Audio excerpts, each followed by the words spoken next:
Hey guys, it's Yoda Joe 93, and it is President's Day, aka Monday. And I was at work all day, so I didn't have time to make any videos today, but I'm here now. So, I've seen Antman. I've seen Antman 2. Or, sorry, not Antman 2. Well, I have seen Antman and the Wasp, Quantumania, so Antman 3. Ignore that I put the 2 there. It's actually a 3, okay? Cool. So, and let's talk about it. So, if you guys have not seen Antman and the Wasp Quantumania, get the fuck out right now, because I'm gonna spoil the shit out of it. So that's your warning. Jeopardy music going. Do do do do do do do do do do do do do do. All right. Shit, sorry, my thing went to 10%. My bad. All right, so Jeopardy music is playing. And we're getting into it. So, Antman and the Wasp Quantumania. There are some people that have negativity on this movie. There are some people that have positivity on this movie. It's all on the board. This movie was meant for comic fans. This movie has good shit. So, let's start with the big spoilers. So, number one, Darren Cross is MODOK. So, basically, if you guys didn't know that, MODOK's in this movie. He's kind of silly, he's kind of crazy, but it's a twist that Darren Cross is actually in the quantum realm as MODOK now. Kang saved him by basically Darth Vadering him. He had his, when he fought Scott in the first Ant-Man movie, basically Darren Cross had his body pretty much exploded from the arms and legs. But MODOK was given new ones. So now he's MODOK. He's the ultimate killing machine. And he brings for some great laughs to the film. It's quite unique. Lots of great laughs, lots of craziness. In this movie, we learned that Cassie has been to jail 3 times since the blip has happened, which was pretty interesting. We also learn that Scott is pretty much thriving off knowing that he saved everybody in Endgame, because he's writing books, he's Baskin-Robbins' hero, you know, he's teaching Jimmy Woo's card tricks. He's doing a whole bunch of cool things, and it just really works. And this movie is really about, you know, it's half Ant-Man movie, half let's set up Avengers 5. Now, since we're talking spoilers, the Ant-Man family dynamic stuff didn't work for me as much as the let's make an Avengers 5 prequel. I think the Avengers 5 prequel stuff was the more interesting stuff. So, but we're going to focus on both sides. The family stuff, so you got Janet, they all go to the quantum realm because apparently Hope and Hank have been helping Cassie with the quantum realm, not realizing that they built a machine that would take them to the quantum realm. And when we start this movie, we meet Janet. Janet saves Kang. So that's the first time we meet him, and so now we go to the quantum realm, and Janet, the entire time we're in the quantum realm, is hiding everything from everybody. She's got secrets. It's not until we meet Kryler, played by Bill Murray, that we learn that she's been hiding some pretty big shit. That she's the one that helped Kang, and then now the Conqueror is here. Kang has taken over the quantum realm. So that is really cool to have that happen, to see that he's already conquered here. And she was supposed to help him. They were supposed to be friends. But when she found out that he was out to conquer all these worlds, she had to change of heart. And ended up costing many of her friends in the quantum realm a lot. So we see how badass Janet is. We see she can disarm knives. We see that she's kind of known as a badass around here, these parts, which is pretty cool. And I really do enjoy, I think, the volume in the quantum realm. They did a really good job with making a very fun movie. And it does got some Spy Kids vibes and a little bit of Syrup One Lava Girl. But it all works in its own favor. There's weird creatures in it. It's very fun. But you can't talk spoilers without talking about the main man. Alright, so yeah, we're going back to back. So, you know, we spend a little bit of time outside the quantum realm until we get to the quantum realm. Once we get to the quantum realm, we spend the entirety of the movie in the quantum realm. So we're here in the quantum realm. We're exploring. We're getting into Star Wars battle shootouts with Kang's army, his troopers. And we build up Scott when he gets to meet Kang. And so what's really great is when we first meet Kang, he is menacing. He's like Darth Vader times 10. He's trying to, like, basically, use the Force through his time abilities to like hurt both Scott and Cassie, and he keeps Cassie captive, threatening Scott. And we get his little speech that we've seen from the trailers of, you know, Kang's like, you're out of your league, Ant-Man, and just the more you do, he just is completely menacing, and he needs Scott's help to retrieve the device that Janet basically shrunk down and made it disappear, so Kang couldn't get access to it, so Kang can't leave the quantum realm. And that's what this whole movie's pretty much about, is Kang wants to leave the quantum realm and move on to another timeline, but everyone's trying to prevent him from doing that. And so through the course of this movie, you get to see everyone kind of react to that and see all of that happening. So this was really cool to have that experience. Like, there's lots of fun Easter eggs. The quantum realm has lots of interesting things in it that you wouldn't expect to see. And so that was really cool for me to be able to see that. And I thought that was really cool. The movie's well-paced, very action-packed, lots of hand-to-hand combat. I did enjoy that quite a bit. You got MODOK. So, and then when we get towards the end of the movie, you have little face-offs between... So you get Scott, his goal is to take on Kang, and then you get Cassie. Cassie gets to interact. I like the bond of Scott and Cassie helping with the Ant-Man, learning the Pym particles and how they work.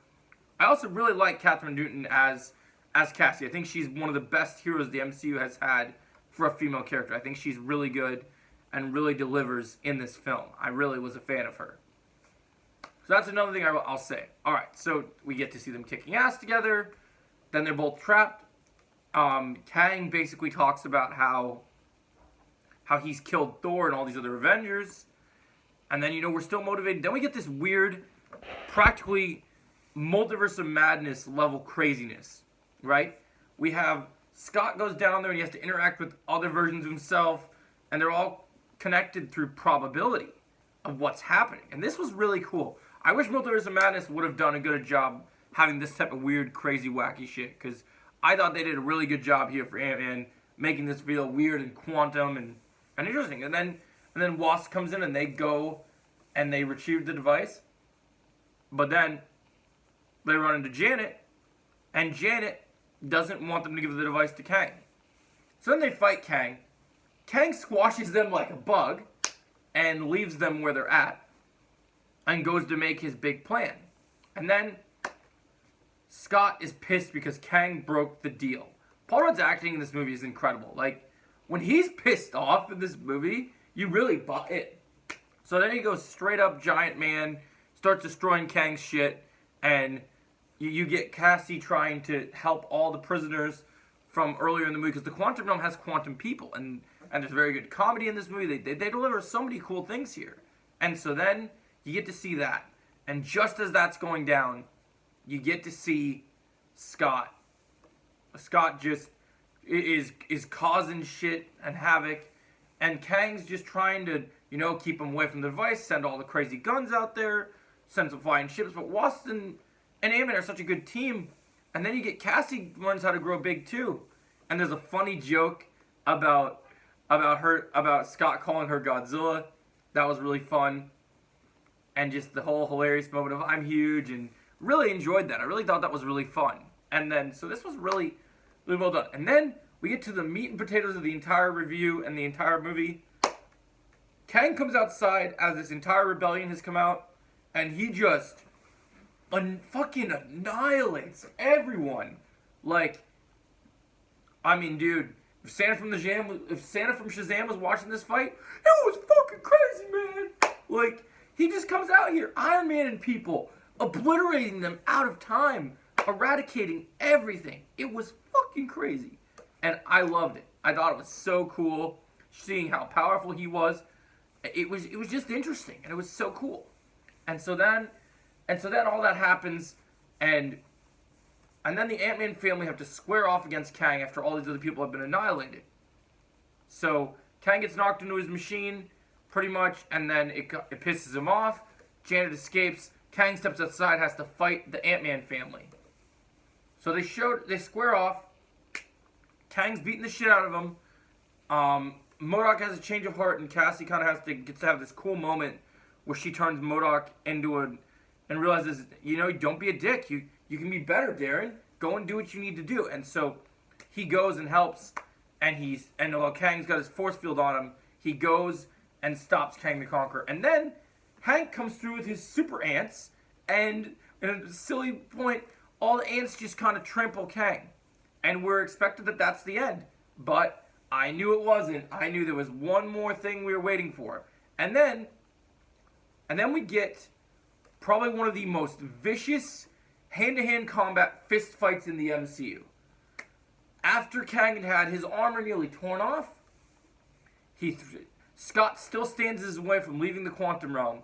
And so he bounces in there, and he destroys the equipment, and Kang and Scott fight mano-a-mano for who's getting out of the quantum realm.